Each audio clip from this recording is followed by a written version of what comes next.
Hello बच्चों, हम लोग क्वेश्चन सॉल्व करने जा रहे हैं। Question number 2.45। क्वेश्चन में कह रहे हैं in the following radiation in increasing order of frequency. Frequency के हमें इंक्रीजिंग ऑर्डर में इन्हें लिखना है।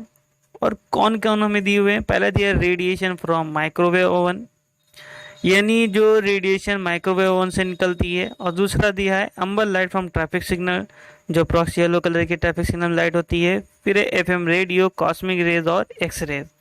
इन्हें हमें क्या करना है? इंक्रीजिंग ऑर्डर ऑफ फ्रीक्वेंसी में लिखना है। ठीक है, तो चलिए सॉल्व करते हैं। जो सनलाइट होती है, उस सनलाइट में डिफरेंट डिफरेंट वेवलेंथ की क्या होती है? लाइट होती है। हमने उसे अलग अलग वेवलेंथ की लाइट की अलग अलग प्रॉपर्टीज होती हैं, उसके आधार पर हमने क्या कर रखा है? उनको नाम दे रखा है। अब देखिए वेवलेंथ क्या होती है।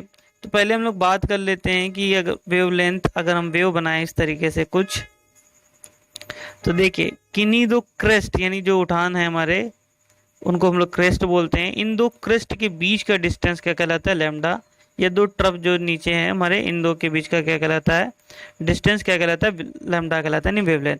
ई बराबर क्या होता है? H C upon lambda. Lambda बढ़ेगी एनर्जी घटेगी।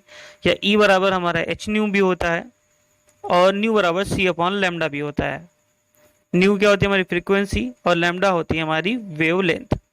न्यू बढ़ेगी तो लैम्डा घटेगी, लैम्डा बढ़ेगी तो न्यू घटेगी। देखिए न्यू क्या चीज़ है? ये हमारी एक वेव हो गई। दूसरी ये एक हमारी क्या है? वेव है, जिसकी वेवलेंथ ये है कुछ इस तरीके से। तीसरी हमारी ये वेव हो गई, जिसकी वेवलेंथ ये है। चौथी मान लीजिए ये हमारे पास एक वेव है, जिसकी वेवलेंथ ये है। पांचवी हमारे पास एक मान लीजिए और है, एक वेवलेंथ, एक वेव और क्या है हमारी? ये। इसकी वेवलेंथ क्या हो जाएगी? ये हो गई इसकी वेवलेंथ। अब अगर हम बात करें कि फ्रीक्वेंसी, देखिए क्या चीज़ है। मान लीजिए हम आपसे कहें एक पॉइंट है, एक सेकंड में से वेव गुजारी है, तो इनमें से कौन सी वेव जल्दी पास होगी? कितनी ज़्यादा वेव पास होंगी?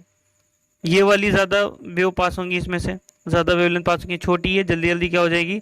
पास हो जाएगी। तो सबसे ज़्यादा ये पास होंगी। इसी को हम लोग बोलते हैं फ्रीक्वेंसी।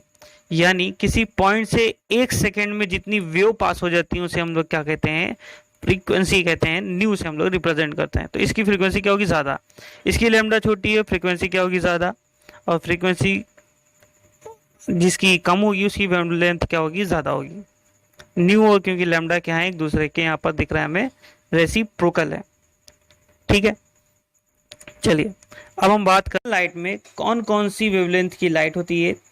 तो गामा रेज होती हैं, उसमें एक्स रेज होती हैं, और अल्ट्रावायलेट रेज होती हैं। इसको हम लोग इधर कर लेते हैं। विजिबल रेज होती हैं उसके अंदर, और इंफ्रारेड होती हैं, माइक्रोवेव होती हैं। ठीक है, रही माइक्रोवेव, और साथ में क्या होती है? Radio wave. तो इतने वेवलेंथ का अलग अलग क्या होता है? हमारा लाइट होती है, जिसको हम लोग इलेक्ट्रोमैग्नेटिक रेडिएशन बोलते हैं। विजिबल रेज जो होती है वो हमारी कौन सी होती है? विव गियोर होती है, जिसमें violet, indigo, blue, green, yellow और ऑरेंज और रेड। अब देखिए हम लोग अगर खाना पकाते हैं तो कौन सी फ्लेम लगते हैं गैस की? ब्लू कलर की। ठीक है, क्योंकि ब्लू कलर पे क्या होता है? जल्दी खाना पकता है, यानी ब्लू कलर की एनर्जी क्या होती है? ज़्यादा होती है। जब अगर गैस खत्म होने लगती है तो हम लोग क्या कहते हैं कि रेड कलर के जलने लगी है ये, यानी इसकी एनर्जी क्या हो गई? कम हो गई है। तो एनर्जी किसकी ज़्यादा होती है? जो इस साइड पे होंगे उनकी एनर्जी ज़्यादा होगी, यानी इधर से इधर जाएंगे तो एनर्जी क्या होती जाएगी? डिक्रीज करती जाएगी, डिक्रीजिंग होगा। ठीक है, बात करें अगर हम लोग लैम्डा की, तो ई बराबर हम जानते हैं H C upon lambda. Energy बढ़ेगी, लैम्डा घटेगी। तो ये हमारी क्या हो जाएगी? लैम्डा इस साइड पे क्या, इधर से इधर जाएंगे, क्या होने लगेगी? बढ़ने लगेगी। यानी लैम्डा का क्या हो जाएगा? ये इंक्रीजिंग ऑर्डर हो जाएगा। ठीक है, देन बात करें फ्रीक्वेंसी की, तो न्यू बराबर सी अपॉन लैम्डा, यानी लैम्डा घटेगी, बढ़ेगी तो न्यू क्या होगी? हमारी घटेगी, यानी न्यू क्या हो जाएगी? डिक्रीजिंग हो जाएगा। अब देखिए क्वेश्चन में हमें क्या क्या दे रखा था? ए हमें दिया था रेडिएशन फ्रॉम माइक्रोवेव, ये हमारी माइक्रोवेव यानी ए हो गई, ये माइक्रोवेव से निकलेगी रेडिएशन। फिर दूसरी हमें दी थी अंबर लाइट। अंबर लाइट आती है विजिबल क्षेत्र में, येलो के आसपास होती है। तो ये रेडिएशन, ये वाली लाइट हमारी निकलेगी ट्रैफिक सिग्नल से। फिर हमारी हो गई कौन सी? Radiation from radio, radio wave से निकलती है हमारी रेडियो वेव, ये हमारी हो गई सी वाली।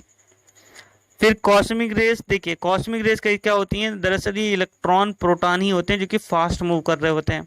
जब फास्ट मूव करते हैं, किसी मटेरियल से टकराते हैं, तो वो गामा रेस प्रोड्यूस करते हैं जो कि कम एनर्जी वाले होते हैं।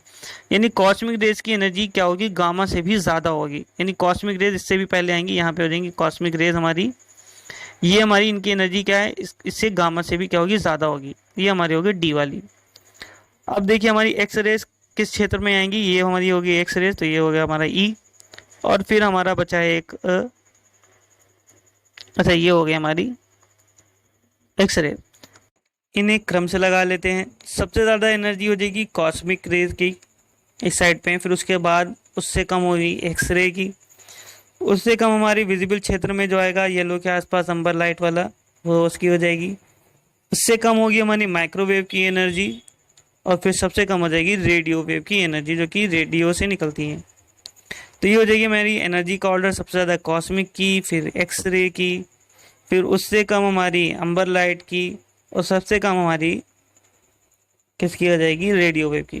तो ये हो जाएगा इंक्रीजिंग ऑर्डर ऑफ एनर्जी बढ़ेगी, यानी फ्रीक्वेंसी भी क्या होगी, बढ़ेगी। Increasing order of frequency.